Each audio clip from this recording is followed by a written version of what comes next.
Hello, I'm Paul. I'm Adam. And I'm Ben. And welcome to the Film Busters podcast.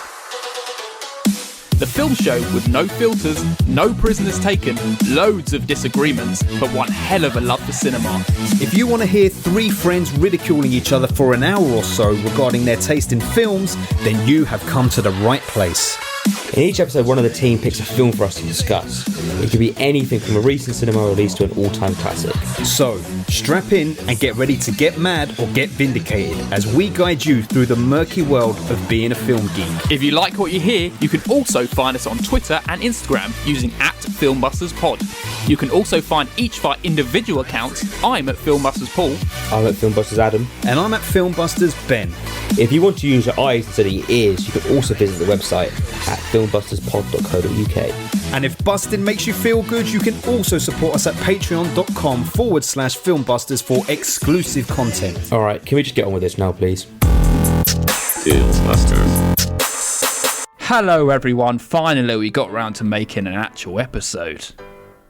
People don't know what happened behind the scenes, so they think everything's been smooth. I know. Of course it's been smooth, we're professionals. Listen, I think this is just a thing in the podcasting world. Like Movie Drone been struggling to get an episode out. We've been struggling to get an episode out. It's just part of the podcasting game. Who's the people who haven't missed a week for like forever? Was that Movie Drone? That was Movie Drone for a long old time. Wow. Yeah, they had a good run of doing it weekly. And the thing that's more impressive about that is they were going fucking face to face every week. Yeah. Literally meeting up in their little studio. That's hardcore business. Do they live near? I suppose so. They live out in the sticks. They don't live in a civilized place. They don't live in London. A They live civilised out place. They live where Paul lives. No, they live in the dark ages. In Kent. So actually, it is slightly civilized, but not much. You used to live in Kent. I know, exactly. I don't anymore. That tells you all. Anyway, more importantly than that, happy birthday, Paul. It's your birthday today. It's actually my birthday, yes. We've never done this before, have we? We never recorded on a birthday. Never. What a loser I am. Well, what other way would you rather spend a birthday than doing your second job? It's true. It's true. I was at work, you know. I've had some spare time. Might as well record an episode. Do you get to finish work at a reasonable time today? 4 o'clock. It's not bad. Okay, yeah. So you still get a day. I mean, there's no point taking your birthday off unless you're like 11 years old. Yeah, exactly. Birthdays aren't what they used to be, are they? I mean, I worked my birthday until like 9 p.m. because Chelsea was away and with work. So I was like, I'm just going to sit around the house all day by myself, so I might as well. Adam, just punish yourself. Punish yourself, yeah, I know. Like, what? That is so tragic, mate. Well, you go to work and hang out with people. You're still a young man. You're not even 30. And you spend your birthday working till 9 o'clock. She ain't got nothing better to do. Just sitting in his pyjamas, masturbating all day. Hey, it's like you had the next day off. You're great. What are you doing tonight, Paul? Masturbating in his pyjamas. Well, after that, I'm going to Wagamama's with Zoe. Are you going to Wagamama's or is Wagamama's coming to you? I wish they were coming to me. It's about a 30-minute drive. I've got nowhere local to me that's actually any good. Okay. Deary. Are the kids coming with you? No, I've got my mum looking after the kids, so just me. It's date night. We're going for a nice meal, just me and Zoe. What are you going to get from Wagamama's? I don't know. I always get something different. They have an ever-evolving menu, Wagamama's. So every time I go there, they got something new. So I like trying the new things. So I don't go there enough to like branch out. Like I think I got a soupy thing last time, but I normally get the katsu curry, of course. Ramen. Soupy. Yeah, it was a ramen. I don't think it was a ramen as such, but it was kind of along those lines. I don't know. I was saying to Paul before you joined that the ramen confuses me because the things in it I like. So I'd like everything that's in it, but without the soupiness around it. I think they're just very awkward to eat. They're awkward to eat, is true. That's That's why why a spaghetti I don't like spoon. it. You're splashing all over the place. The spoon Listen, is you're not eating the it spoon right. is not got enough noodle. The noodles fall off the spoon. They fall off, exactly. And the chopsticks, I can't. Fucking chopsticks, mate. I can't use What are you eating chopsticks. with a spoon? I'm not that cultured enough to use chopsticks. This guy you over here serious? is eating soup with chopsticks. No, you eat everything and then the soup goes last. I ain't... Drop me out. Or you eat down far enough and then drink some of the soupy Then you bits. can scoop up with the spoon and then the noodles stay on. You're a psycho eating noodles with a spoon. They give you the ladle kind of thing. They do give you a ladle, that's true. Yeah, that's for the soup. See, I just don't know how to use chopsticks. I'm not cultured enough. You don't know how to use things in real life, mate. You get a spoon. Obviously, it's for the soup, and the chopsticks are for the food. Yeah, but what about if you can't? I don't know, I end up probably just... Chopsticks, the biggest myth is that chopsticks are hard. They're really not hard. They're not. It's the only thing that lets you down is if the food ain't prepared properly, then the chopsticks let you down because the food is falling apart. That must be where I'd be going wrong. You've been going to the bad places, Adam. Yeah. If I can't stab a bit of meat with a chopstick, then I can't eat it. And the kids are not going with them because it's date night, so you know what it means after Wagamamas when they get home. They got to pick the kids up on the way home. I'm gonna wag a mama. Aww. That's my wife, not my mum. Well, this You're going to wag her while the kids now. are at the grandmother. I don't know. There's something. Something's there. There's a joke there We somewhere. also have some other exciting news. It's not just Paul's birthday, is it? Ben is now a full-time film actor. Yes. 48 hours. Your new This is why it's film. been so hard to get this date. Mainly my fault because so much has been going on. But yeah, I am making a short film at the moment, and the first weekend of shooting just took place down in Bristol. Very early starts, long days, cold weather, fucking dogs and walkers by constantly, We're getting in the way. asking questions. Like me and Matt at the end of the weekend were like, we fucking hate dog owners now. Not the dogs, it's dog owners. Because I'll tell you this, right? This is what the big bugbear was. We're filming everything around a lake. In I'm not going to say where, just in case there's weirdos out there. Well, they want to come down and crash the film set. You're probably not Exactly. going to film again for like another year, are you? No, we're filming next weekend, mate. Oh, This are is the you? thing. Yes, we're doing it all again next weekend. So it's the only lake, and the lake is not big, but it's big enough. And it's the only lake in this quite large park. So, of course, every dog, when they get to this area, wants to run in because they want to jump in, splash about, have a drink and all that stuff, right? But I don't begrudge them that. What I begrudge are all of the fucking owners, and I've seen the whole catalogue of them now. People who are like, oh, sorry, but come out. Fine. The ones who approach and go, it's just going to go in there for a minute. It's like, okay, fine. You let us know, that's fine.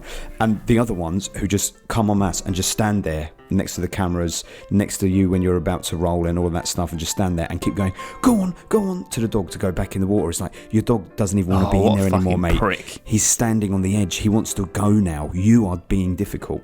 This one guy, to Matt, was like, you ain't got any live hooks down there, have you? And Matt's like, no, but we're about to film a scene. Like, we couldn't be more obvious we're about to film a scene. We didn't have live hooks down there, but it looked like we did. And he's like, well, it's just going to go in for 2 minutes. And Matt was like, can you just hold on for like 30 seconds? We just need 30 seconds for this take. And the guy was like, you got a permit for this? And Matt was like, just go in. Just go in. And then the guy was like, maybe if you spoke to people nicer, you might get a little bit further in life. And it's like, mate, no, we ain't speaking horribly to anyone. You're the arsehole who's come over. But all this to say, there were lots of hurdles, but it was a lot of fun. We have a very good, very, very professional cameraman. Is he too professional for you? No, he's above us, but he has so much kit. He has everything. He's got a drone, he's got a gimbal, he's got like 3 different cameras, all these different lenses. Did you get drone shots? We didn't get any drone shots because the wind was so bad, so we're getting them on the next weekend, but we are getting drone shots. But there is this one scene where I come over a hill, a horizon, with this like kosh in my hand, and I'm sort of like marching and then sort of like manically skipping and dancing towards these 2 fishermen, and the cameraman was with me with this gimbal in these different angles, and I saw the footage afterwards and I scared myself. It's so fucking good. It looks so incredible. Just Amazing. the camera. And I did one take at the end. There's one take where I really had to scream at this guy, and we did it so many times. This is ridiculous to say, but I understand why Christian Bale shouted at that lighting guy, because I had to get into this mindset of it being this character while they're setting the camera up on me, and I don't know when they're going to start recording because they're tweaking so many things. So I'm really containing the energy, ready to burst it out. And several times it was like, oh shit, we have to now change this setting, and all that energy was about to come out, and then it had nowhere to go, and it did something really fucking weird to my mind. So then finally, when we were like, action, I was just letting fly on this guy, and I started crying on 2 of these takes. I just started crying. It was absolute insanity. Oh shit! Anger, tears were coming out in anger while I was doing I hope you the used that, take. 'cause that's probably quite good. I think it would be very good. I was spitting and frothing all over myself. I couldn't believe it. I was like, where's this coming from? In the middle of the take. And I was like, this is scaring me, but I think this is good, so I've got to keep fucking going. The guy was so nice. Daniel Day-Lewis out here. I know. I've abandoned my boy. How many people are in the film? I thought it was just the two of you. No, it's 3 of us at first, and then it's just 2 of us. And then there'll be 3 of us again. It's three guys and a girl. 3 men and a woman, I should say. Amazing. Interesting. I cannot wait for this. When's the No, release I date of can't this film? wait. I don't know. We're talking about 18 months from now, I would imagine. It's going to take a long time. Yeah. Anyway, so apologies, Amazing. listeners, if we're disjointed, but between me doing that and various other things, it's been very hard to. In 18 nail months' down. time, you'll be able to go see us do a film Yeah. podcast on a film that one of us is in, and then we can absolutely slag it apart. True. Slag it apart. I'll give it a 6 out of 10. Yeah. The guy with all that froth around his mouth is so off-putting. Yeah. So he's overacting so much. Amazing. All right. Can't wait for that. Adam, you got any news before we go into the main event? I'm getting a new job. I would guess that's fairly good news, but that's not happening for like 2 months. So End of an era. I'll probably start a new job, and then I won't be able to record with these guys for a while I get settled in. But then we'll go round circle. But that's another world to accommodate and cross. And what are you doing next, Adam? I'll be moving on to or stay within television, away from Paul. All 3 of us will be finally broken up, working for the same company, even though we don't work for the same. Me and Paul have worked on the same site for about 5 years, but yeah, I'll be off to work in sports. Sexy. Sports, your natural home. Sports, all the sports. Listen, I ain't worked with you boys for 8 years now. It hasn't changed a damn thing. It hasn't. I'll probably see them Paul more often more. than I would now. Exactly. Still talk to each other as much. Yeah. Exactly. Exactly. There's been a lot of changes in the Film Busters end. I know. It has. I guess this it could have has just been a podcast on itself of us just talking to each other, not doing a film, and people can just listen to what we've been up to. I know. It could have been like that one we did after Glastonbury. This is your Patreon topic. Hopefully things. I don't know. Hopefully things will calm down a little bit now. We'll be able to record more regularly. Fingers crossed. So should we get into it? Here we go. Yes. This is the episode. Today we're doing the Sting, but before we get into that, let's just talk about our Patreon. We've got a Patreon at www.patreon.com/filmbusters, where you can get exclusive content. You can come on the show. We've got some lovely patrons over there. But what are we doing on the Patreon after this episode, Adam? We are going to talk about... I actually have no idea, to be honest. I haven't really paid attention to this Patreon topic. Physical media. About to know it's something to do with physical media and films we used to love when we were younger, that we had on physical media. Is that correct? Kind of. Okay. That's the gist I got from when I looked at it about 3 weeks ago when we probably meant to do it. And yeah. It's a love letter to physical media. Okay. Yes. Suggested by Luke. Was it Luke Human? It was. It's Mr. Luke Human. Either way, we're going to have a lovely little discussion because I think we can talk about the current state of our own collections and what we kind of think about physical media, and there's going to be some interesting stuff to talk about, definitely. Yeah. But that is all for this episode, so you can go check that out on our Patreon, www.patreon.com/filmbusters. But today, we're doing The Sting from 1973. So this moves somewhat onto talking about that film and do the quiz. The quiz we do every episode. We basically do it about the film we're doing today, and I ask Ben and Adam a couple of questions, and if they get them right, they get the points. If they get them wrong, I get the points. Right now, the scores are me on 1 point, Adam on 0 points, Ben on 1 point. Have we actually only done one quiz this year? We've only done one episode really this year. Well, we did the massive episode at the beginning, and we didn't do a quiz in it, so... No. We've only done one film episode, so that was the only one we're quizzing. Mm. Right, so I'm going to do something a little bit differently today. I'm going to have a qualifying question, and whoever gets it right gets to go first in the question. Okay. Okay. There So are. we get no points on the qualifying question. No. That Okay. decides who goes first. There's 6 points up for grabs in this round. Okay. And the question is, are you ready? Yeah. Hooker, who's Robert Redford, places $3,000 on what colour in roulette? Black 22. No.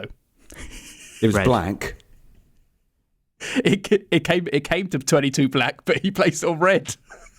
Oh, no, did he? Yes. I that's what remembered got- the more specific information. You did. That wasn't the question. But what does that mean then? Adam goes first. That means Adam goes first. Okay, so the actual question is you're going to take turns and you give me one answer each. You get 3 chances to get a wrong answer.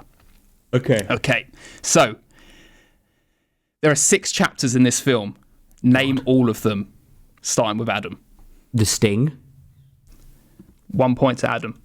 The setup. Correct. 1 point to Ben. I'm going to take all the other points, Adam, so you better get them. The setup was my next one because I thought it should have been sounded like that, but not because I knew it. God. Is it like The Rat? Rob. Ixnay.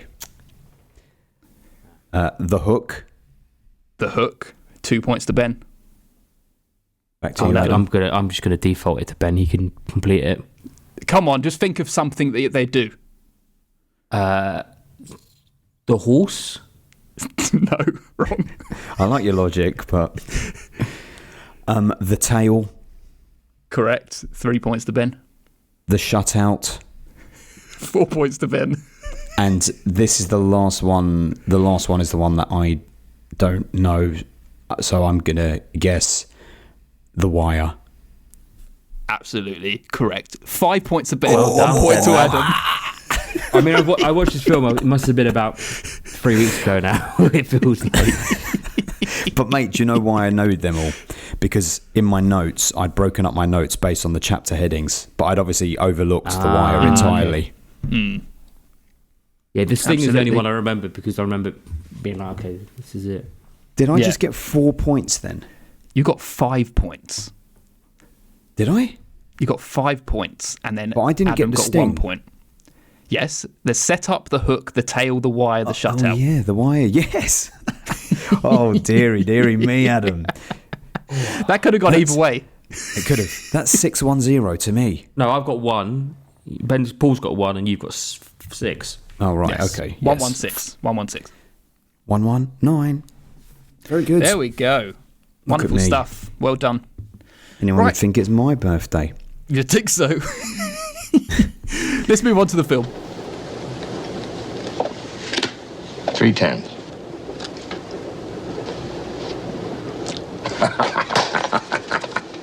Tough luck, Ron Hand. But that's what you get for playing with your head up your ass. A couple more like that, we can all go to bed early. Name's Lonergan. Doyle Lonergan. You're gonna remember that, Mr. Shaw. You're gonna get yourself another game. You follow? Right, everyone, today we're doing The Sting from 1973. This is directed by George Roy Hill. This is a spoiler episode, so if you haven't seen it, you might want to go watch it first and come back because there's some twisty things that happen in this film, so you might want to go watch it. It's quite a little ride. So just before we get onto Adam's plot summary, we've got some people who've been in films we've done before. Can you name them? We've got four people. Robert Redford. Robert Redford. He was in. I'm just going to name this one. He was in Endgame, but I think it was a very small role, wherever it was, because he wasn't actually in Endgame. It must have been I like a don't remember him speaking in part that. or something. Oh, do you know what? He was, because they go back in time, and you would have seen him. That's where it would have been. Anyway, yes, Robert Redford. Next one. Paul Newman was in The Verdict. Correct. 2 more people. I don't think you're going to get them. I Robert think Shaw. You done Jaws? Nope. we ain't done Jaws. Oh, he was in Jaws 2, was he? Sorry, that's what I meant. Nope. It's I think it's going to be Charles Durning. No. It is Eileen Brennan, who plays the carousel owner. Like she's got the the front of the strip club, the front of burlesque place. Yeah, burlesque place. She was actually Billy in Scarecrow. Who's Billy? Who's Billy in Scarecrow? She has been. Is her name Billy in this or Billy in Scarecrow? She was the lady who was like enamoured with Gene Hackman. With Gene Hackman. Really? Yeah. Well, I actually can barely remember her in The Sting, what she looked like. So. And we also got Jack Kehoe, who's the guy who gets punched in the nose. So he's got like the red nose. The first guy running off, yeah. Yeah, he's in The Game and in Midnight Run. A very forgettable face then, isn't it? Yeah, very forgettable face. But that's it. That's everyone. You don't make it in a tough town like Hollywood without a bit of a messed up face. Exactly. Adam, are you going to give us a plot summary? Yes, this film is about the Sting, really, and it is about a guy who's trying to take down a con man and get in from the inside while the FBI are involved to get revenge. Possibly one of your worst in a long time. One of your absolute worst in a long time. He watched it from the eyes of that policeman who likes to beat people up. He did. Absolute psychopath's review of The Sting there. Absolute psycho. Ben, you got anything about this film? I completely forgot I was doing the review and got completely waylaid, but yes. Like you didn't watch the film? It's been so long since I've watched this film. Well, I got to tell you, I didn't have time to put any sort of coherent backstory in about it either because of everything that we've already explained and mentioned. But I'll drop a few things on you that I think will be of interest. It was based on these real life cons, these brothers called Fred and Charles Gondorf, and their life story was put into a book called The Big Con, the story of the Confidence Men, and it was based on their story. It was entirely set in the old-fashioned style of movie making from the 30s, because obviously that's when it's set as well. So the director did a lot of research into what things looked like back then, and he made adjustments in this film, such as in the 1930s films, they barely had any budget for things like extras. So for the most part, unless someone had an actual role in the film, if something was in the street, for example, there were no extras. Like particularly that noticeable when that woman gets gunned down. It's just him and her on the street, and that's it. There's nobody else around. And it won many Oscars. It was nominated for 10, and it won 7. It won Best Picture, Best Director, Best Film Editing, Best Original Screenplay. Robert Redford was the only one to be nominated for his acting in it. Robert Shaw didn't even get a nomination, and apparently that was because he demanded, and this is what I don't get. They said that Robert Shaw demanded that he was given third billing after Robert Redford and Paul Newman. But it's like, well, of course he would. Yeah. Where else would he go?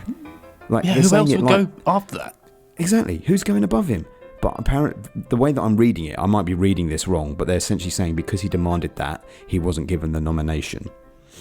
Unless they're being very charitable about him, and what they're saying is, originally they were going to put Robert Shaw first, and he demanded that the other two go first because they were more important than him, which is possible. He might be a very nice guy, and that's why. Maybe. Lost in translation over the years. So, yeah, we'll never know. You can pick which side of the story you choose to believe in. And obviously it's a big classic, and the big name who turned it down was Jack Nicholson. He said that he had enough business acumen to know that The Sting was going to be a huge hit, but at the same time Chinatown and The Last Detail were more interesting films to me. That's what he said. Wonderful. Interesting. Thanks. Thank you, Ben. Right, so this is my film, so I can decide what order we want our first impressions, and I'm just going to go straight for Film Master's order. So you want mine first? Please. Yes. Here we go. So I watched this at a very young age. Well, not a very young age. I must have been a teenager. And it was when I was first like getting into film. And it's always stuck with me. But I never returned to it. So I've always wanted to return to it for a long time. So hitting this year of 73, I just could not help myself. I think there's there's just something about that Redford and Newman double act that just completely draws me in. It did it for Butch Cassidy and the Sundance Kid, and it does it again right here. They're just so damn lovable. I love them. Same director. Yeah, exactly. And like those piercing blue Paul Newman eyes, man. I can see why people would want to drink his dressing. Oh man. I just adore this plot. They've wrapped themselves up in the pure like deceit, the misdirects around every corner, and even to the point at the end where it's almost like the audience is the mark as well, like pulling the wool over even our eyes to make this plan play out. And I don't think they ever really paint our two leads out as like completely squeaky clean either. They both have their demons, and it's not like we have to necessarily tackle them or cure them. It's just part of like the tapestry of the film, and I think it's a really wonderful tapestry, like dipped into this world of con artists, as if it's like the confidence men of the John Wick world, where everyone is like a con man and everyone has to play a part in this massive scheme, and it's all just like so much fun. And the score is wonderful too, as you said about the classic 30s style. It's like that silent film score is like this energetic piano, and I love that. And I was hoping that it would hold up, and it beyond held the fuck up for me, and I think it's a beautiful piece of cinema. Ooh. Wow. I haven't heard you talk like that for a while about a film. There you go. Is it me now? On to you, Adam. That's you, mate. So I also saw this film, it must have been about 5 years ago now, probably 5-6 years ago, in a phase where I was getting out of it. And going back to watch this film, I realised I remembered fuck all about this film. And now 3 weeks later, I remember very little about this film as well, by the looks of it. Kel surprise. It's such a weird film. It's one of those films that you're enjoying it, you're along with it, but when it's finished, I kind of just... It's kind of gone in one ear and out the other for me. I don't know why it hasn't started. I just remember enjoying it. I don't know if so much has happened in the meantime since, but yeah. So I'm going to struggle with this one here today, but as I normally do anyway. But yes, I remember enjoying it. I remember enjoying the acting. I remember enjoying the score. End of review. Yeah. Put that as the quote. I remember enjoying it. Yes. Use that quote to promote this pod. I remember enjoying it. 5 stars. Yes. I don't remember it. I just remember enjoying it. Yes. I was really trying to get a rewatch in before we went on the podcast, but I didn't have a chance. Oh, so you haven't even watched it fresh? No, I have watched it fresh. I watched it, I mean, it must be 2 weeks ago now. I watched it in anticipation for this. Only 2 weeks. In that time, it's, yeah. In one ear out the other. Feels like a million miles here you go. Million miles. Anything Go on, more to Benny. say? Well, where to begin? I'll tell you, I'll start it this way. In order of performances, these are my stars. So you mentioned Paul Newman. I think the one who steals the show is Robert Redford for me here. I think this is probably Robert Redford's best performance that I've ever seen him give.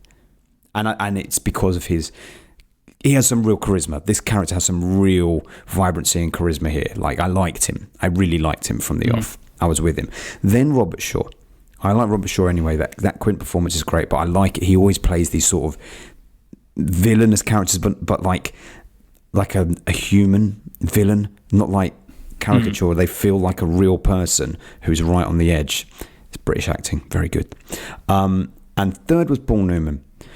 And when Paul Newman turned up in the story is when it hit a bump for me, because I thought, this feels dated immediately. And I don't know if it's because of Paul Newman and the fact that somewhere in my brain he represents a past, cinematic past, like way past, like Cool Hand Luke type era style of filmmaking. So when he turned up, I kind of snapped out of the film a little bit, and I was like, this film now is feeling dated and old-fashioned.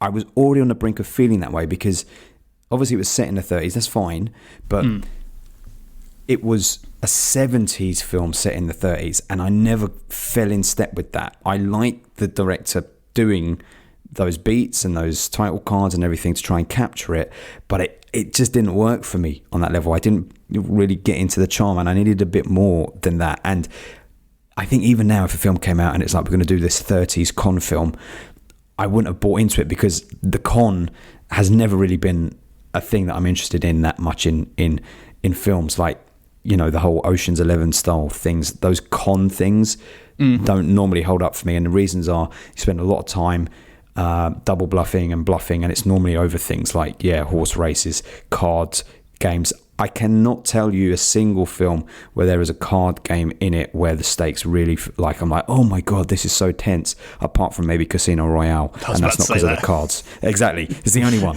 It's the only one. And it just, I wanted to buy into it more, but it was a PG, which held it back. It was a 70s film set in the 30s, which held it back.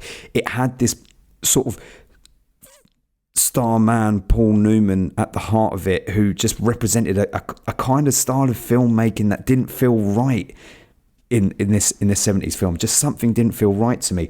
And we had all of these chapters, which I appreciated because it kind of broke it up into chunks, but around the halfway point or into the last third of the movie, I was like, what's going on here? Like, let's just speed this up now. We know that he's trying to trick him to bet on the horse. Can we just get to that point? It's taking so much time.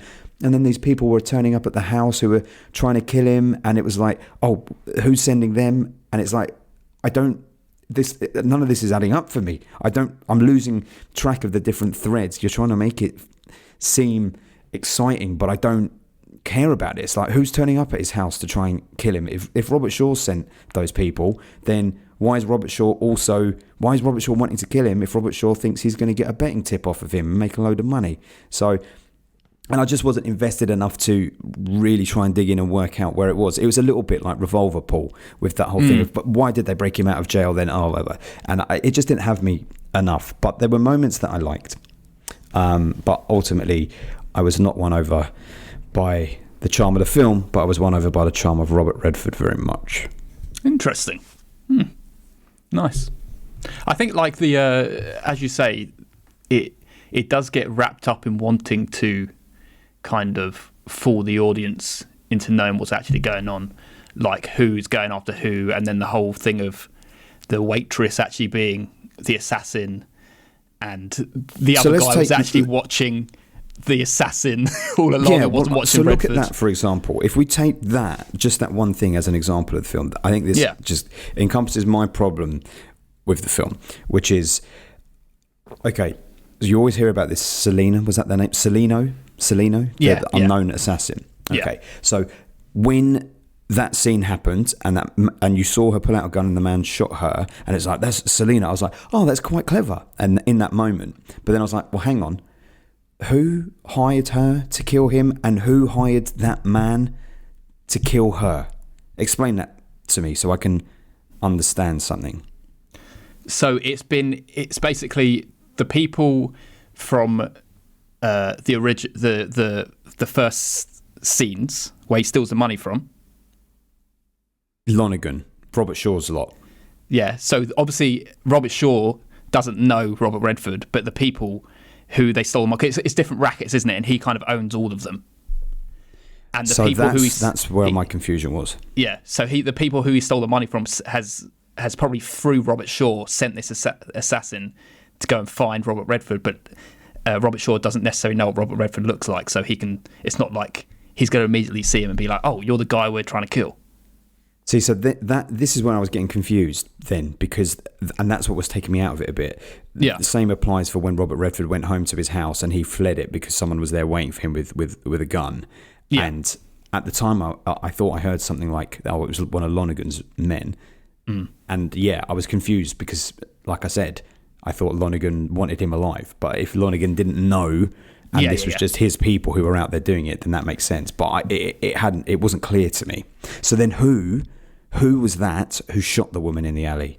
Who was he working for? So this is what I like as well about this. So Robert Redford comes to Paul Newman, and Paul Newman is saying to him, you haven't got any trouble following you, because that can, like, very much affect the whole kind of con they're trying to pull off.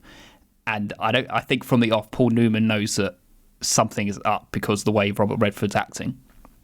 So Paul Newman puts this guy on him to tail him to make sure that nothing is going to upset the whole thing all along. So that is the guy who was tailing him all along. And Paul Newman put the tail on him. Why? So he wouldn't fuck up. Paul Newman put on Robert Redford to basically protect him away from the policeman who was coming after him and the assassins that got sent after him. Right. But why didn't he tell Robert Redford that he was doing that? Why did he have to do it behind his back? Because he wasn't telling him. Because he wasn't being like forthright of him. Everyone was thought conning he'd do it everyone. off his own back. Because he thought it was probably at least he can have kind of control of the situation. He's not relying on Robert Redford. Now, you've seen this film before. You've both seen this film before. The first time we watched it, okay, but you were following all of this? From memory, yeah, because I came out loving it the first time I watched it. I didn't come out thinking plot holes. I honestly think I had a completely different film in my head going into this film. I've got a completely different film in my head coming out of this film. But Jesus, Adam's never been more confused by a film. I can't remember the last time I watched this film. I watched this film and I remember as little as I remember about this film as to this time. Fuck it, hell. I really should have rewatched this film. Do you remember at least like the whole setup? Because I really like this bit at the beginning where you kind of see the flaws in Robert Redford, and he's a gambler. He immediately like spurges out with the money he's just earned, and he puts himself in trouble, and he puts his Luther in trouble. This guy who's been worked for all along, and he finally decides, I want to get out, and then they fucking get him, and that is like heartbreaking because he was felt like such a lovely character. He had his head screwed on, especially when comparing to like Robert Redford. Yes, but like I said, I did like Robert Redford's character because they're showing us a absolutely kind of at the same flawed time guy from the off, which is good. Yeah, I love these flaws, and you never they're never really out to rectify these flaws in the character because immediately at the end he's like, when the whole plan's pulled off, he's like, I don't need the money, I'm just going to spend it. Yeah, well, he's learned by that point, which is nice. Yeah. There you go, some growth for him. Yeah, there's absolutely growth there, but he knows he's not like, I'm suddenly not going to start gambling my money away. He's still this guy who wants to con people and gamble his money away. Exactly. and I liked that he was that way, and then that's the thing. The minute that he meets Paul Newman, we're immediately told Paul Newman's a drunk, and it's like, you just fucking know because of how the film is that is, they've laid his flaw out to the audience immediately, and now it's going to be, despite that, watch him shine, and that's what we saw. Paul Newman just shone from there on. Functioning alcoholics. Well, this is the thing I took from it is when he's not conning, he has nothing else in his life, so he feels like that he might as well just drink his life away. But as soon as the con comes on, it's like, this is what I'm living for. So you don't see him drink anymore. I do think I agree with what Ben said in that thing of like the Ocean's films, for example. I enjoy them, but at the same time, I don't love them. I don't really hold them in high regard at all. And I think there maybe is something again with con films and this and that, where it's like, even something like Now You See Me, I think it's maybe one of the better ones in my opinion, but also at the same time, hell no. There's a lot of setup for like not a lot of payoff in the end, because as you kind of come towards the end, you either don't care anymore, or you're like, oh, was that really what we were waiting for? Are you saying generically about con films in general? Yeah, rather than this film in particular, but isn't a Challenge Job a con film? That's a heist film. Same thing, man. I'm sure there were con people heist in is that. different to conning out of. I'd say that there's a difference Ocean's 11's a blowing in heist film. In stealing it, and there's people like this way which are trying to con people out of the money. Yeah, I think Ocean's a bit of a duality between conning and heisting. I think this is an all-out con film because he's not really. There's not a heist, is there? It's kind of all playing into their own hands because they've made their own kind of lion's den that Robert Shaw's walked into.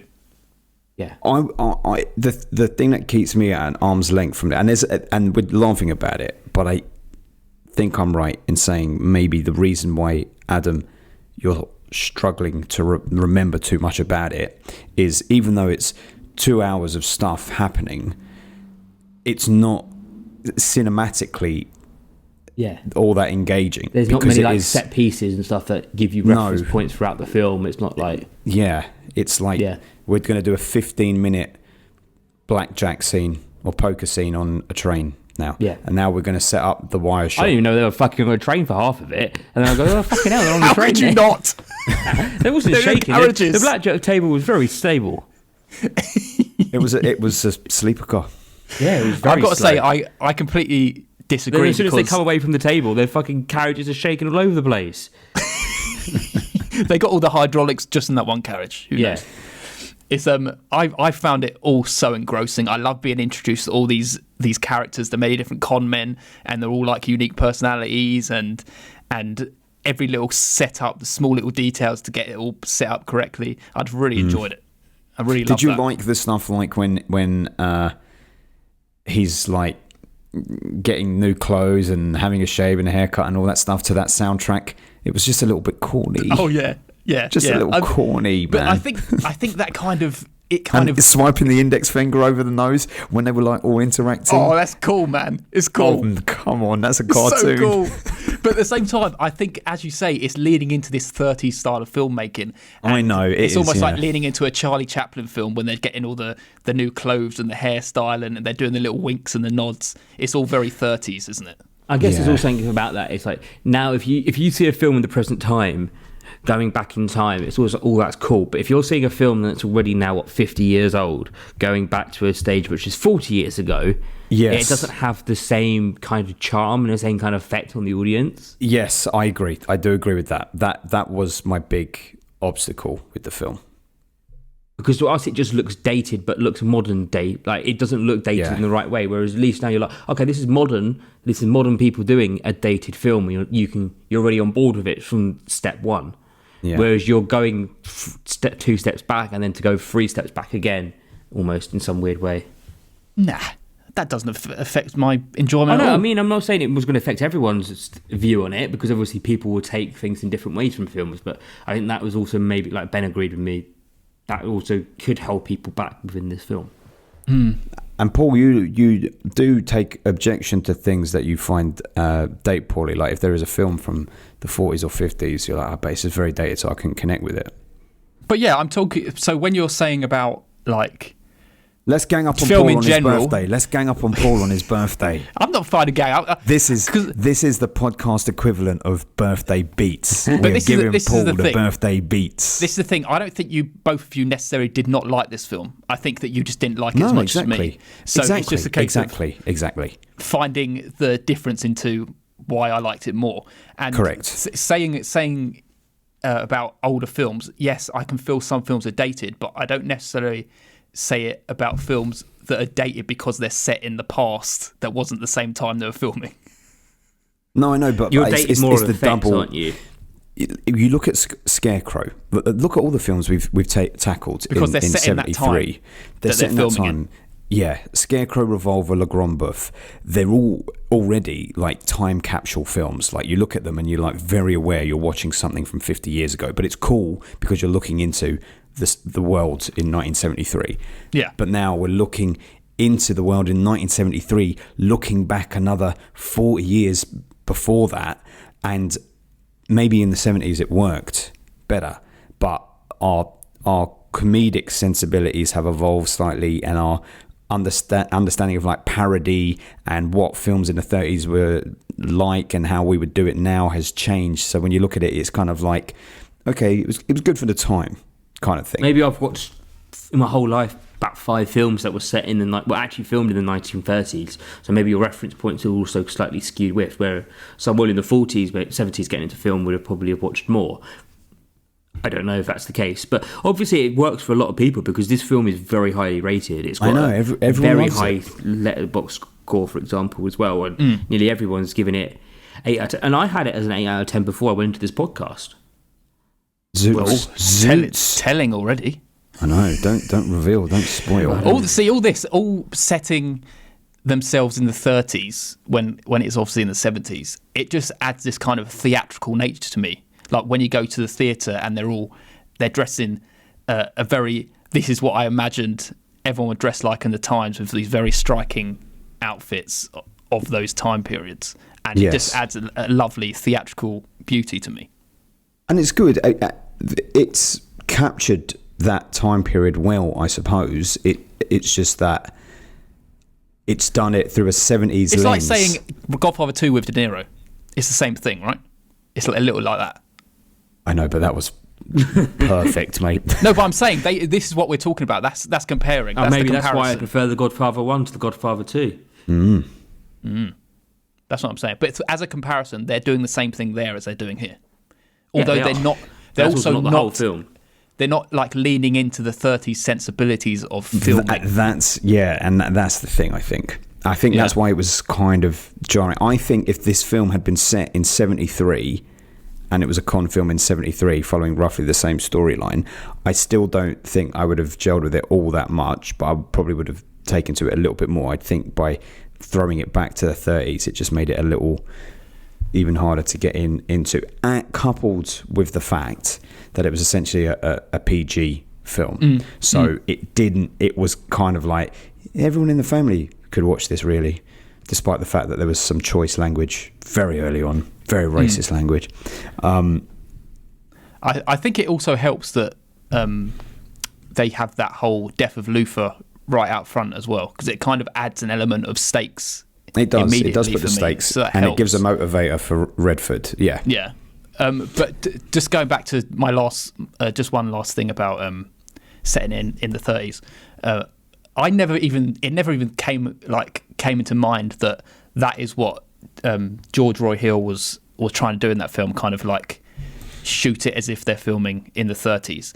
And maybe that is why I do like it, because it kind of adds this kind of fun kind of charm, especially with the score. I mean, that's exactly what people maybe said when it came out, and that's why people love it. But I don't know if maybe it helps disconnect some people and helps people connect. Sorry. You keep the sneezing. Yeah. And look, there are scenarios that were good. Like, even though I didn't really care too much for the cards table, so like for example, this was very 70s. They spent so long slowly revealing the cards that Robert Shaw and Paul Newman had. Like, Also, and then he goes and inordinately changes long. the cards.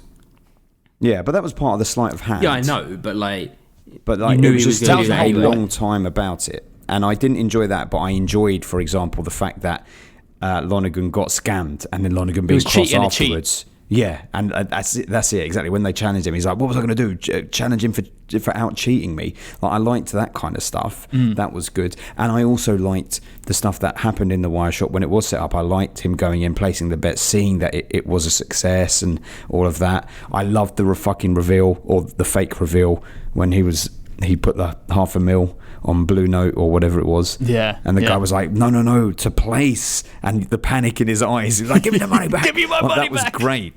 That stuff was good. I liked that caper stuff there. But in the setups and whatnot, I just don't think I cared about Paul Newman enough. Like, Paul Newman just didn't do it for me at all in it. And I think that's where the downfall was, because Robert Redford was working with both of them. So really, even though we're seeing Robert Shaw as a villain, we're not seeing Robert Redford versus Robert Shaw, because when they're together, there's a bluff happening. It's So they're almost like like a mates. play, Yeah. See, let me address those 2 points. So to combine that all with the card game, I loved this whole setup with Paul Newman and him putting the gin aftershave on, coming nice. in, Yep, I like that. Coming in drunk, so everyone thinks he's not going to be able to play well. He's going to be sloppy, and he's Yes. so cocky, and he's riling people up just to put them on edge. I just love that whole thing. That adds kind of tension for me, and it's almost a little bit of tension, a little bit of comedy, and that's why that scene works for me. Yeah. That bit did. That I agree. But the game playing, the actual playing of the cards, slowed it down then. I kind of see what you mean, but still, it still worked for me because I was so wrapped up in just Paul Newman's character. So that whole scene just Why worked. do you think Paul Newman's character worked for you? Because I like this. He's Because got of this his blue eyes. kind of cocky charm with the blue eyes, and there's just this classic charm to him. he's that much he just better in emanates. cars. Oh, He of is course not he better is. in cars. Adam is so mechanical. He only likes things that involve cars. Italian Job, cars. These are his reference points for this episode. And then taking it back to the whole setup when he's placing the bets. I love that one as well, where they don't let him get to the queue in time. It's like they have to keep stopping him. And I just love that kind of the bluffing. It's like bluffing on bluffing on bluffing. And it's just the whole thing to make him really want to place the bet. He has to get there in time. And it needs to get him in the mindset to be there early and placing all his money as quickly as he can. That was good. Wonderful, wonderful. And just that whole kind of bar where they're all ready to play their part. And you have like the old man with the stick who just walks over. He's like, I put a good British accent he can put on. And it's just like, it's true. I don't know why he's British, but it's funny. And you got the guy who's reading the ticket tape of all like of all the horses that was run and what order they run in. And I think it's just really cool kind of setting and a really good idea for like a con for him to walk into. Yeah, I guess in principle it all is like the ideas were there, just didn't quite gel with me. You know what? Who could have done this storyline very differently and made it cool as fuck is Peaky Blinders. Because you so you want a more serious tone, but also like a modern storyteller telling a story set 100 years ago or just shy of 100 years ago, doing exactly this, betting shop. Set up stings, people back end, make where it feels more tense to the point where it almost like it never felt to me like Robert Shaw ever had the upper hand in this. It always felt like he was the sucker, the fall guy. There was never like a scene, and maybe it needed that. Maybe it needed him, and that's what I thought was going to happen in that last scene when he went in and he put that $500,000 on that horse. Because I wasn't sure what horse he had been told to bet on at that point, I thought he had clocked that it was a con and literally was betting all that money on the horse that he knew was actually going to win and that he was going to bankrupt them. But it didn't happen. It's true. Yeah. I've seen 10 Paul Newman films. As I look at my letterbox here, I've 1, 2, and 3. No, I've only watched the first one. He's only in the first one, I think. I've never given a Paul Newman film higher than a 7. So Cars? I think no, Adam, you will be upset to hear that Cars gets a 5 from me. Does it? Yes, it does. It's I think he's too chill. He's too cool. He literally is Cool Hand Luke, and that's the thing. I need the actor to feel a little bit more human. He was one of the biggest actors at the time, because he was the person that everyone wanted to be. A bit like Steve McQueen's a bit like that as well, though, isn't he? And I don't like McQueen either for exactly that reason. Whereas then you have the people of like Brando who came along and literally flipped the game up and went the opposite side of acting. Yeah, for sure. Yeah. Let's not just be cool. Because who else is the other ones? Like in what's it, Easy Rider? What's his name? Is that Paul Newman? That is Peter Fonda. Yeah, and they're that same breed of just looking cool guys, aren't they? Yeah, you just want to hang around classic with Hollywood actors, just chilling out. Maybe that is. It's like they have a dark side, but it never goes so far as you to hate them. It's just like a little rogue, a lovable rogue. Yeah, and it's like men of the time, like the kind of men that men would want to be. You know, I've never thought of it like that, but that makes a very good point as to why some of those films are like that. Like they're just very, okay, that happened. But that's why, the emotions are small because they're not overacting. They're not overacting, and it's like this ain't really going to phase me. It makes the stakes feel small as well, maybe. Think about when we talked about, I can't remember what year it was, but the year that we did the game, and it was part of that whole year of wounded masculinity or masculinity in trouble. That's why it was significant. That's why it was significant at that time, because like there were films coming out and film stars beforehand where everything was going to be okay. It was all in hand. Don't worry about it. It's all good. I'm still going to win this fucking thing. Yeah. Can you imagine Paul Newman in the game running around wild like Michael Douglas, like, wow, what the fuck's going on? What are we doing here? Like that would involve, Paul Newman would be good in that. If he took that role, that would be good. It's not that I don't like Paul Newman. It's that he just, as an actor, the way he played things and the choices that he made were always roles where everything was in control. I'm pretty sure must have said something similar in The Verdict. I feel like he must have gone a little bit away from his comfort zone, because then he's playing a very damaged character in that isn't very necessarily liked. That is true. In Verdicts, yeah, there is a bit more to him in that. That's true. But even then, he's still kind of cool. He's just laid back. He doesn't really make a big fucking spectacle of himself or anything. I think he just because it's just his kind of style and appearance that he just emanates this kind of cool. He's your favourite out of the three actors in this, would you say? No, I'd probably say Redford as well, to be honest. Yeah. And I would probably agree that it is my favourite Redford, yeah. Yeah, Sure. I think so. I don't feel like I've seen too many of him. Like he's like Paul Newman. He's one of those guys that he's such a name that you feel like you've seen loads of his stuff, but I don't actually think I've seen all that many. I've seen 6 Robert Redford films. Have you seen Butch Cassidy and the Sundance Kid? Yeah. Yeah. I haven't seen that in ages. I really want to return to that. Yeah, I saw that. The only thing I can remember about it is Paul Newman on a bicycle. Ranger, keep falling. Yeah, I remember on my that. head. That was a random bit of the film, wasn't it? Yeah, and then the final Riding scene. around with a girl. Do you know what is a really good Robert Redford film? I don't know if you saw it about 10 years ago.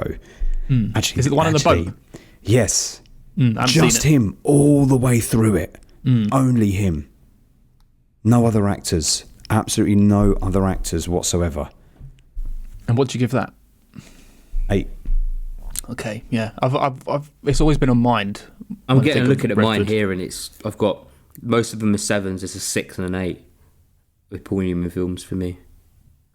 What's the 8? Cars. All right. Jesus Christ. And the 6 is Cars 3, if you'll be happy to know. Well, There's of course it would be. Yeah, like Redford had a bit more variety. Like Redford did Indecent Proposal as well. That one with Grossman buying Demi Moore off Woody Harrelson. Oh yeah, yeah. I remember you telling us about that film. Barefoot in the Park. Jenny loves that film. Barefoot in the Park. It's a very good film. Him and Jane Fonda. Yeah, I think I would take Redford over Newman. However, Shaw actually overall, if you had the three of them, I'd want to see more Shaw films because I think he's a good actor. I would like to see much more from him. Did you Villainous. guys know there is The Sting 2? Apparently so. No, saw it what? on Letterboxd. Really? Yeah, no one's in it. No one. It's 10 years later. The only person who's in it that you can see is Oh, yeah, Oliver shit. Reed. Oliver Reed. Yeah. No way. Yeah, my God. This Oliver feels like Reed. we've got to come to this film at one point. Well, it's 83. Jesus. Have we done 83 yet? I think we have done 83, haven't we? It says the plot is Gondorf's young protege, Jake Hooker, attempts to pull a scam on wealthy Countess Veronique, who instead pulls one on him and turns out to be a grifter herself named Veronica. Oh, what a twist. Veronique is Veronica. Ooh. So who the fuck? What is it? Is Robert Redford's brother, Jake Hooker? Jackie Gleason is Fargo Gondorf. Mac Davis is Jake Hooker. And Oliver Reed is Doyle Lonergan. Oliver Reed's playing Robert Shaw's character. Yeah. Oh shit! Yeah. He's got I a hate when they moustache as well. recast people. I know. Robert Shaw was dead by that point, I think. Oh, of course, they should have brought him back for CGI like they did for Oliver Reed. They should have. What did Imagine you the think? CGI they would do at 83 on that. Oh, man, imagine. What did you I have think of got to Robert say, Shaw's this- Irish accent? Yeah, I liked it. Yeah. At first, I wasn't sure, but I was like, nah, you kind of landed He's- it in the end. But the thing is, like, he is a salty British sea dog, so if anyone's going to do it, it's him, right? True. Yeah. How did the ending play for you? Did it work well? Did it pull the wool over your eyes a little bit, or did you kind of expect it to end like that? No, I didn't expect it. I didn't see it coming quite like that. I didn't realise there was a bigger scam, and I guess that was clever. But because I had a few other confusions along the way, Yeah. like I was like, wait, so the FBI was working with Paul Newman? So does that mean Paul Newman's an FBI guy, or is the FBI not real? And No, they while I was weren't trying real. to process all that, it was all just, I was like, oh, the fact that I'm having to think about this is a bit tricky. See, the thing with me, I was going to go back and have a look, but I never did. But you know, the head of that kind of FBI, who brought Yeah. Robert Redford in. I'm pretty sure he was the guy who was in that bar that Paul Newman went to visit. The one where they're inside that room. And I swear that was him. In memory, that is the same person. So, well, I guess that makes sense. But then him and that Paul would Newman ruin knew the each other. twist. But maybe they just did it in a very subtle way. Yeah, and maybe. weren't expecting audiences to notice I need to go it, look because again. Yeah. Polk is his name. Polk. But it worked for me. Like, especially because I know how it's going to end anyway, because I've seen it before. So you knew it was I kind of coming, expected it. But I remember watching it for the first time. I had no idea, and it definitely worked. Because at that time, I was really seeking out films that had twist endings. After watching Saw, I was like, I just want loads of films with twist endings, and that's how I got onto The Game. That's how I got onto this and other films. Doesn't it kind of spoil it if you know there's a twist ending coming? I was going to say. Yeah, but you don't know how it's going to end. Yeah, but like if I went to a film and it just twist. the twist comes out, the twist being the surprise almost is better than the surprise of the twist. Well, guess what? I would never have brought this film to the podcast if I didn't find twist films. But I wouldn't have considered that a twist ending. It was like just an ending. No, it's definitely a twist ending. He got shot and you thought he was dead. It was a 1930s twist ending. Oh, yeah, I'm alive, see? Wait, they were playing the piano music. Ding, ding, ding, ding, Yeah. ding. No, you thought he shot me, see? I was alive, clean as a ball. Felix the Cat music. Oh, Felix. Remember that advert? Yes. That's what it was. But I got to thank you for filling in a blind spot, because this is one of them absolute behemoth films that is big. I've gone all these years and having never seen it. I'm glad to have seen it. I'm glad to have ticked it off the list. I did enjoy performances, and while I was watching it, I wasn't bored per se. I was enjoying it, but it was like, well, that was that. It was testing you. Yeah. It was testing me, but I enjoyed it. Well, that's good. In a way. This is the third film in the last year that we've covered where you've got cars driving under the Chicago railway line bridge. Oh. You know what? That might be. I quite like that as one of my favourite things of. I like the Chicago railway lines. It's cool. It's quite iconic. I never realised it until we started covering the French Connection that is what that was. Yeah. Now when I see it, now I understand that's Chicago. Yeah. It's iconic. I think it was Batman that confused me, the Dark Knight ones, because I then kind of assumed it was New York, and it was like just everywhere in America. Oh, do they use those lines? Well, yeah, because in the films, it's all of the Dark Knight trilogy set in Chicago. Yeah, filmed in, yeah. Like a bit in New York as well. I think they use a mashup. But I remember the bit where he gets his Lamborghini, doesn't he? Get stuck in the traffic and all that kind of stuff. The Lamborghini, then. But yeah, I just assumed that was everywhere in America as a city had those train lines going above it. But obviously it was just Chicago. Yeah, it's a very iconic look, isn't it? Okay, so do you want my score? Yep. I know what it is. I fucking loved it. It's 9 out of 10. I knew you were going up. Fucking knew you were going up. Of course you were.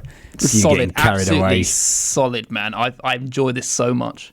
No, I'm surprised. I never, without you bringing it to the podcast, if I saw this, I never would have thought this would be one big one for you.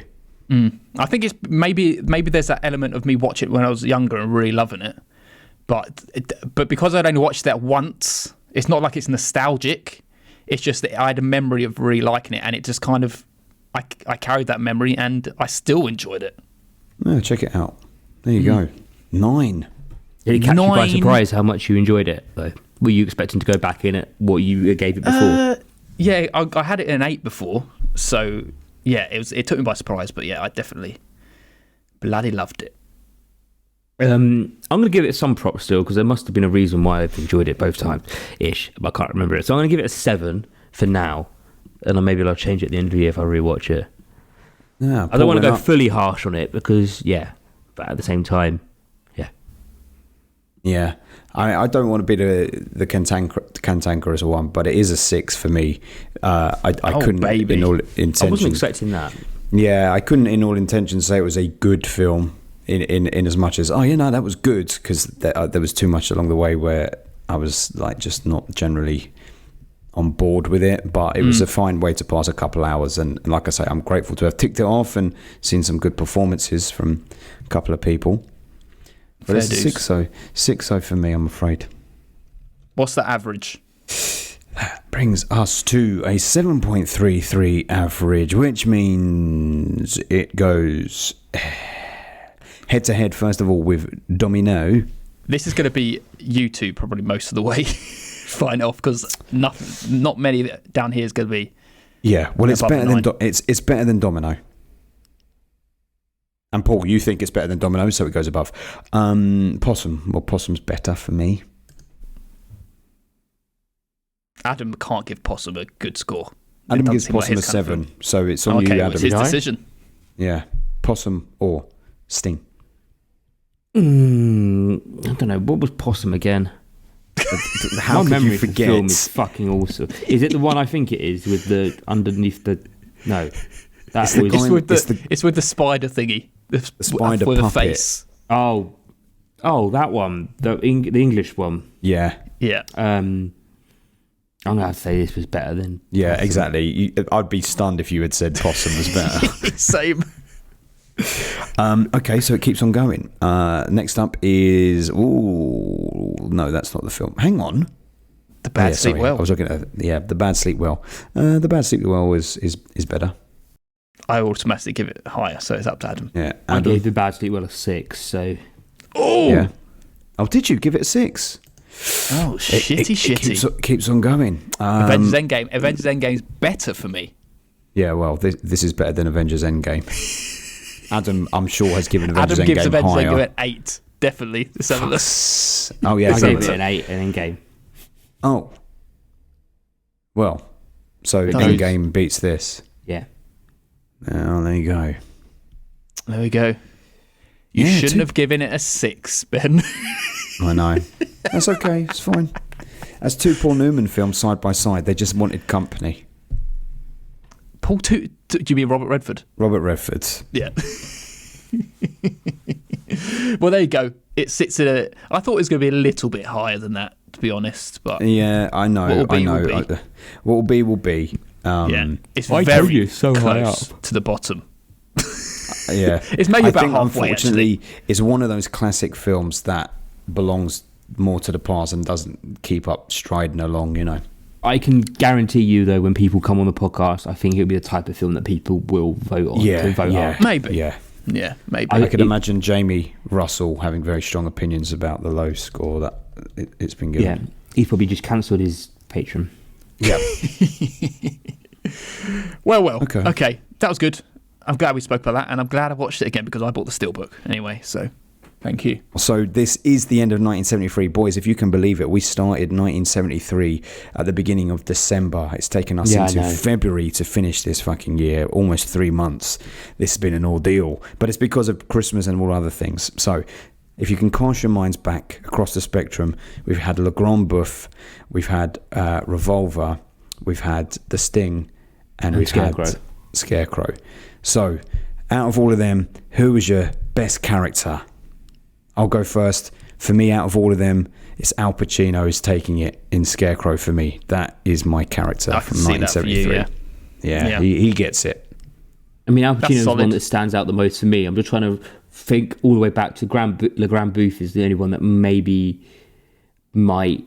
I'm just trying to remember the characters in that now. I can only All those remember gross characters. the moments in it. So yeah, maybe then stick with Al Pacino.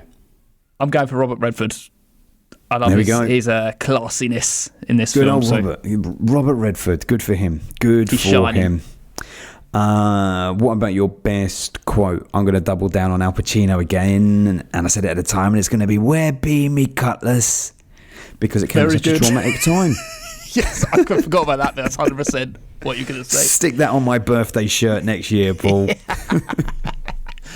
I'm going to say it's a nice little subtle line in this one, but it's right at the end where all the shenanigans have been done, and Paul Newman, Robert Redford faced each other, and he said, "You happy?" And he said, "It's not enough, but it's close."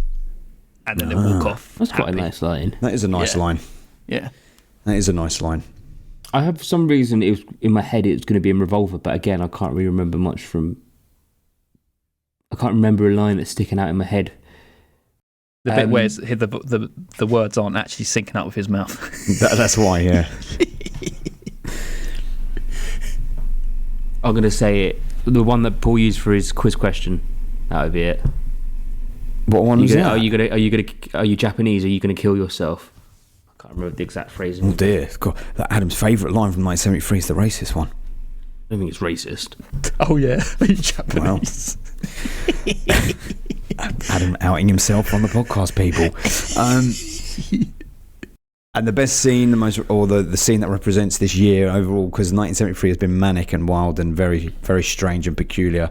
My scene that represents it, but also definitely my most favourite scene out of all of these films was Le Grand Boeuf lying in that bed. The man is overweight, in agony. He's farting. The woman's trying to shag him. They're still eating on the beds. His belly's swelling and groaning. It's just utter chaos and excess. And I'll never forget that. Le Grand Boeuf. I'm gonna go for Le Grand Boeuf, but I'm going for the one who dies in the kitchen while he's getting tossed off and fed cake. that was going to be my second. Yeah, that's the one that stands out. I'm going to say that I feel like most of these films have been about like men on an ordeal together, potentially like kind of comfort each other in their own lives. And I'm going to say the best scene is from Revolver, the first initial scene where the guy dies in his arms. Yes. Oh yeah. And that beautiful soundtrack. Yeah. Beautiful. Morricone. You are very right. This round of films has been very male heavy. Everything has been about all men together. It Their really relationships has. together. It really men supported men. Well, I think we're about... In the worst way. All trying to fuck up men. Well, we are about to change that, aren't we? As we go into a new year? Yes, everyone. We are going to 1996. This is a Julio pick. He sent us this way. And we're doing Evita. I've never seen this film. Ben, you've seen it, have you? I have seen it. I've hidden my score. It's on Disney Plus. It is directed by... You've never heard of it, Adam. This is a musical, just to give you context. Of course it is. Of course, it's Julio. God, you can hear all that banging? Yeah. Oh, yeah, someone drilling. Or is it a washing machine? That's my washing machine. It's reached its crescendo right as I'm going to say this. It's got Madonna and Antonio Banderas and Jimmy Nail in it. Very good. Sounds fun. And Billy Piper. And it's directed by... Billy Piper? Billy Piper. And it's directed by Alan Parker, who did Bugsy Malone and many other good films. Mississippi Burning. Mississippi Burning. Pink Floyd's The Wall. All that good stuff. There we go. Exciting stuff. Exciting to go that way. Yeah. 96. 96. We're coming up to the 90s, boys. Julio hasn't even got a rating against it. Maybe he's hidden it. Maybe he hasn't seen it. Maybe he's not seen it yet. Well, you better watch it soon so he can give us his rating as well. I know. Right, shall we move on to what our patrons have to say this week? Yes. So basically our patrons send us what they've been watching, the best and the worst, and we just chat about them. First we've got Sean Pounder Nicholson, and he says, "Hey my busters, my very own busters. I hope your lives are going fantastically. Worst was Sofia Coppola's Priscilla. It's in no way a bad movie, but it's just boring. That's the best way I can put it. I felt the length, even though it's only 2 hours. I did think Kaylee Spaney, I don't even know who that is. I did think Kaylee Spaney was great as the titular Priscilla, and the film looked gorgeous, but it didn't do anything else for me. 6 out of 10.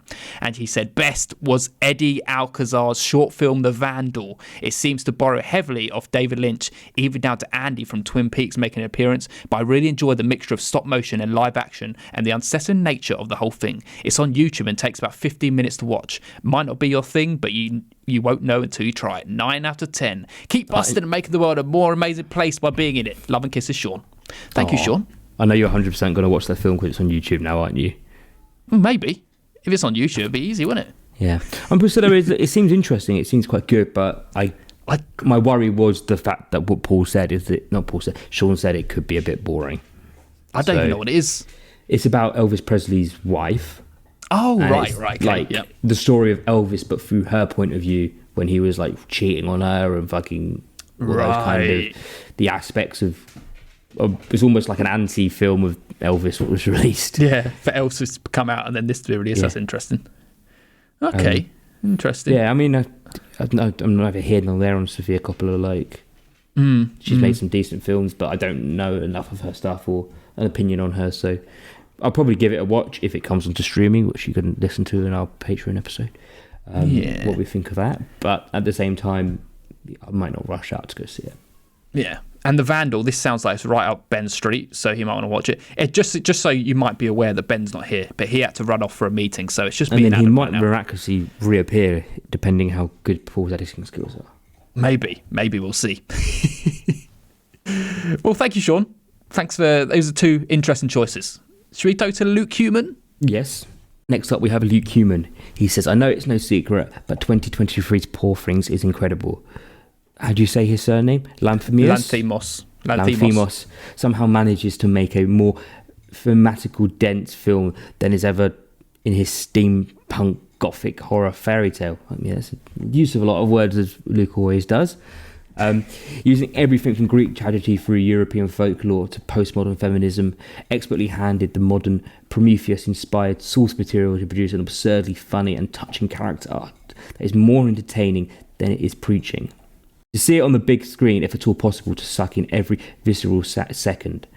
Not watch anything terrible in ages unless you count Home Alone 4, which will ruin your childhood, but it's best left until the end of year to discuss further. Well, apologies, Luke. Yeah, maybe we'll enjoy Home Alone 4. We don't know. We enjoyed Home Alone 3. But, yeah, Poor Things is great. I will back him up on that. And it's interesting, yeah, the Greek tragedy, because it kind of does go through those themes. I didn't really kind of lean on that as much, but see into that. But yeah, it's great. It's very well told. It's a great film, and yeah, go and definitely need to see it. Wicked. Well, thanks, Luke. Thanks for that. And that's all our patrons. If you want to become a patron, you can go on our Patreon at www.patreon.com/filmbusters. You can get to say films at the end of the episode. You can come on the show. You can suggest films for us to do. It's all a very lovely place over there. And you become... Yeah, you can get a little stick and get a t-shirt. But if you want to become a patron just like the likes of Luke Bennett. Yes, you can. You can also join Francis Siberini. You can join Steve and Mark from Movie Drone. You can join Brent from Home Video Hustle. You can join Luke Human. Yes, you can. You can also join Sean Padder Nicholson. How about Nerdrovert? You can join him too. You can join Julio, who will be starting next year. Yes, he will. You can join Mr. Teach, Mr. Jamie Russell. You can. And finally, the hottest couple in town, you can join Katie and Oti. Absolutely beautiful. You can join all those wonderful people. Anyway, goodbye from all of us. Goodbye from all of us. Soon. And we'll be back to a regular schedule, as we said that last time at the end of our Patreon episode. We will. And we meant it. We'll sing. The entire next episode will be a musical version of the podcast. We are going to we'll sing our opinions. Yeah. Do we agree to that? We have to sing. We have to sing our first impressions. Do we all agree to that now? I will let's sing our first impressions. Maybe. Okay. We have to do that. Listen, we have to do that. We're going to forget, but yeah, we'll do that. Listeners, if we don't do that, you all stop listening to the podcast and never listen to us again. Okay. Okay, we're going to do that. Fine. We're doing that, boys. We're doing that. It's set a reminder for next week when we're about to start our recording, roughly. I know. And first impressions. Yeah. Filmbusters.